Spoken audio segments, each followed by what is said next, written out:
Sur la planète, les villes poussent comme des champignons.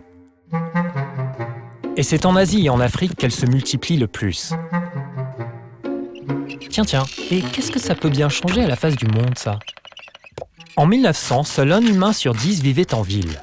Mais avec la pauvreté et l'insécurité alimentaire dans les campagnes qui provoquent l'exode rural, et avec la croissance démographique des villes, la donne change.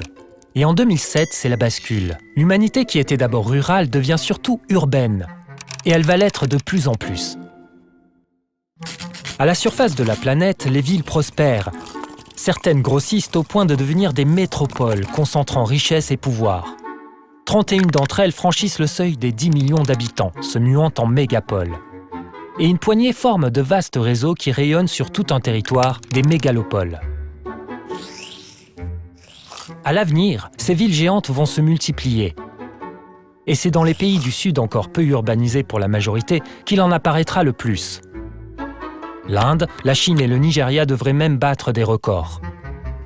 Qu'est-ce que ça va changer?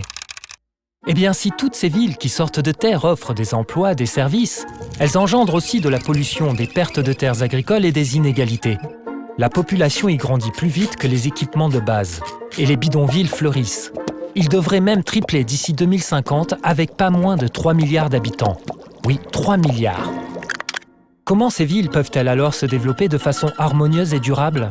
Le défi est énorme et les solutions propres à chacune. Pour mieux comprendre, prenons Lagos, la capitale économique du Nigeria, premier pays producteur de pétrole d'Afrique, la plus grande ville du continent. En 60 ans, Lagos est passé de 200 000 à 20 millions d'habitants. Comme toutes les mégapoles, elle offre de multiples emplois et services.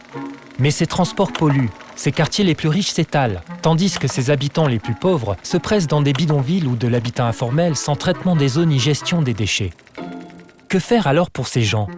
Leur construire des logements en périphérie dans des quartiers plus décents? Ce serait les couper du centre de ces emplois et étaler un peu plus la ville. Non, les urbanistes penchent plutôt pour la conservation de ces bidonvilles, mais en les réhabilitant pour y créer les mêmes services que partout ailleurs dans la ville. Ainsi, les habitants peuvent profiter des avantages qu'ils ont déjà, du travail à proximité, une organisation sociale efficace, solidaire, tout en bénéficiant de conditions de vie plus acceptables. Ça peut paraître paradoxal, mais ici les bidonvilles sont une des clés d'un développement durable et respectueux de l'environnement. Ailleurs, ils passent par d'autres solutions. Mais une chose est sûre, construire les villes autrement est indéniablement un des grands défis à relever pour demain.